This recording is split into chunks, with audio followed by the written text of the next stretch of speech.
Spécial du jour. Il est avec nous, mais avant on va recevoir Franck Mimi, le secrétaire général de la Fédération camerounaise de savate. Franck, bonjour. Bonjour Eric, bonjour à l'ensemble des auditeurs. Vous n'êtes pas venu seul? Non, je ne suis pas venu seul. Vous savez que la discipline que nous promouvons au Cameroun a des champions dans le monde entier et nous sommes heureux depuis quelques jours d'avoir à la maison un compatriote. Certes, il est un peu français aussi, qui est là auréolé de sa couronne mondiale obtenue l'année dernière, et donc il est venu au Cameroun pour essayer d'apporter sur le plan technique et administratif quelques éléments pour booster, n'est-ce pas, la Fédération camerounaise de savate. D'accord, avant peut-être de recevoir le champion, je voudrais comprendre comment se porte le président Ali Hadi. Lui aussi il est président confédéral. Oui, il est président confédéral et président de la Fédération camerounaise de la discipline. Le président va très bien. D'ailleurs, il vous envoie son bonjour et il est très heureux de savoir que vous êtes, que vous grandissez. C'est ce qu'il a dit dans le monde médiatique. Aujourd'hui, directeur d'une radio qui porte au Cameroun et en Afrique. Je l'ai connu quand j'étais jeune reporter. Voilà, Ali Hadi, il aime ce sport. Farel Akwan est avec nous, il est champion du monde de savate dans les plus de 85 kg. Champion, bonjour, bienvenue. Bonjour. Vous allez bien? Très bien. Vous êtes français ou camerounais à la fin? Je suis camerounais. Voilà, d'accord. Ça nous rassure quand même. Alors, vous êtes au Cameroun. On peut savoir pourquoi vous êtes au Cameroun? D'abord, je suis au Cameroun, envoyé par la Fédération internationale pour expertiser au niveau de la savate camerounaise comment ça fonctionne et développer aussi ce sport ici pour voir ça à la jeunesse camerounaise. Je rappelle pour ceux qui nous regardent sur la toile, sur notre page Facebook, peuvent observer cette ceinture savate boxe française champion. Ça n'a pas été facile pour être champion du monde? Ça n'a pas été facile. Hein. Ça demande quoi? Une hygiène de vie, travail, une hygiène de vie, une prise totale, une prise en charge totale, quoi. Donc c'est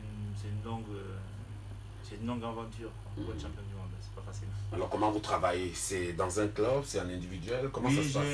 Déjà j'ai mon association. L'histoire a commencé. J'ai mon association de karaté. En fait, je suis karatéka de base. À la base. Donc j'ai une association en France qui aide des jeunes de quartier. Et chaque été, j'organise des entraînements d'été en plein air. Et il y a un club de savate dont le fils du président de la Fédération française de savate fait partie. Ils sont venus vers moi pour me dire de faire une entente entre les deux clubs, que les karatékas pouvaient s'entraîner en savate et les gens de la savate pouvaient s'entraîner en karaté. Après on a fait cette entente, on a commencé à s'entraîner ensemble et puis la saison a commencé. Et là il y a eu le championnat de France Elite A, il y avait personne chez les poids lourds en finale. Donc on m'a proposé de combattre avec, parce que personne ne voulait combattre avec lui, 3 fois championne de France, c'est une légende de la savate française, Enoch Kefa. On m'a proposé de combattre avec lui, j'ai fait 3 mois de préparation de savate, parce que j'ai adapté le karaté à la savate. Et je suis arrivé en finale avec lui, on a fait le combat, j'ai perdu à la deuxième reprise.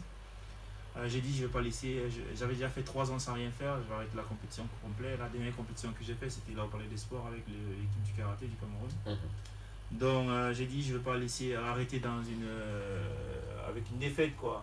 Donc je me suis mis au travail, j'ai préparé les championnats du monde, j'ai contacté le président de la fédération, Ali Hadi, qui a donné son autorisation pour que je puisse participer au championnat du monde qui s'est déroulé en Croatie.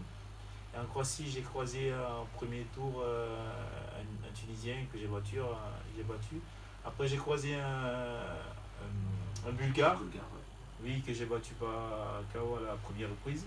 Et j'ai croisé un Iranien en demi-finale de ma poule, où j'ai gagné aussi, par abandon.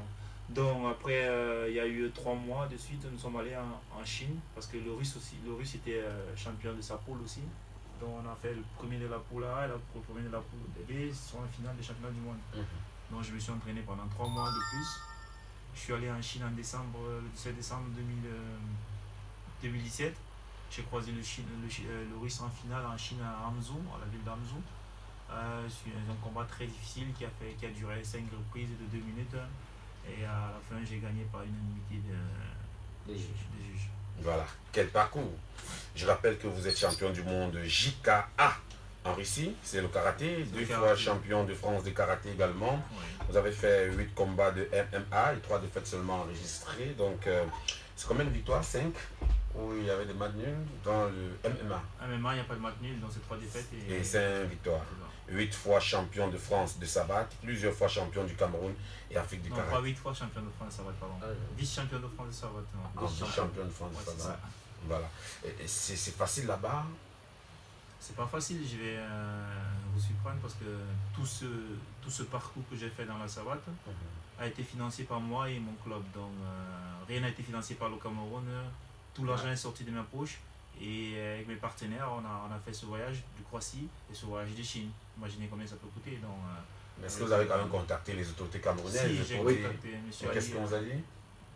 On a dit que en ce moment-là, il n'y avait pas, Il n'y avait pas de moyens, il n'y avait pas il de n'y avait subventions. pas de subvention, il n'y avait pas les moyens n'étaient pas disponibles. Et donc, qu'on essaie de voir, on a saisi le ministre pour pouvoir venir en aide, surtout pour la prépa. Il fallait qu'il se prépare pour ce championnat du monde-là. On n'a pas pu. Mais le ministre doutait peut-être de ses compétences, aujourd'hui qu'il fait honneur au Cameroun. Non, c'est peut-être pas qu'on Il y a doutait, le mais retour. vous savez comment ça marche souvent ici. C'est-à-dire que quand vous demandez des moyens pour une compétition, c'est pas souvent évident. C'est-à-dire que l'argent peut même être disponible quelque part, mais pour le libérer, vous savez, si ce n'est pas l'équipe de football, c'est pas souvent évident de libérer, ou alors il faut avoir des coudées franches comme le président de la Fédération camerounaise de volleyball pour pouvoir bousculer et sortir des rangs, donc c'est pas souvent facile dans les autres disciplines. Peut-être pas totalement marginal officiellement, mais marginal quand même dans une certaine manière de les traiter. Mais bon, heureusement, il a pu se battre comme il a fait et aujourd'hui on est fiers d'avoir C'est champion du monde. un champion du monde chez nous. Je voudrais savoir, Farel Akwan, est-ce que le ministre vous a déjà reçu depuis que vous êtes au Cameroun? Non, je ne m'ai pas reçu. Non, pas encore. Vous avez demandé quand même à le rencontrer, une Oui, audience? c'est déjà dans le circuit. Voilà, surtout qu'il a été maintenu hier à son poste, donc c'est le même ministre que vous verrez là-bas. Voilà, donc Le parce ministre que Benkwat aime encourager les talents. ouais, bientôt il va rentrer. Je pense que le ministre est plutôt très bien avec les dirigeants de la savate camerounaise et donc on espère qu'en semaine on pourra obtenir une audience pour le champion. D'accord, alors je voudrais comprendre, champion, qu'est-ce que vous faites à votre niveau aussi pour vos cadets qui sont au Cameroun, qui font dans la savate? Vous qui êtes déjà un champion. Ce que j'ai dit, je suis venu voir comment la savate fonctionne. Après mon expertise, je vais envoyer mon expertise à la Fédération mondiale. Et puis on va voir ce qu'on va faire pour le Cameroun, s'il faut faire quelque chose.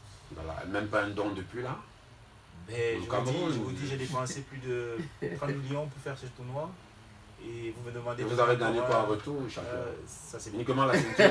uniquement la ceinture. J'ai fait Vous le ça faites pour par le Cameroun, passion ou vous le faites pour l'argent? Non, pas passion. Donc, et si je viens dans mon pays, que je ne suis même pas reçu par le ministre, vous voyez un peu pourquoi les Camerounais, les sportifs de haut niveau vont dans les pays et signent des nationalités. Échange. Voilà. Donc, pour le moment, vous me demandez ce que j'ai amené pour les jeunes. J'ai amené ma ceinture au peuple camerounais déjà. Et puis on va voir après ce qu'on va faire. Je suppose que depuis que vous êtes là, vous avez un peu fait le tour de quelques clubs. Comment Pas encore. vous appréciez? Non. Vous n'avez pas encore Pas encore. contacté? Non, Ah, j'ai d'accord. pas encore fait le Vous tour. êtes encore là pour longtemps alors? Ouais. D'accord. Pour quelques jours. Pour quelques jours. Ouais. D'accord. On va dire merci d'être venu tout en vous demandant vos promesses. Comment vous trouvez le Cameroun que vous avez laissé quand même depuis? Ça n'a pas changé. C'est resté le même? Oui.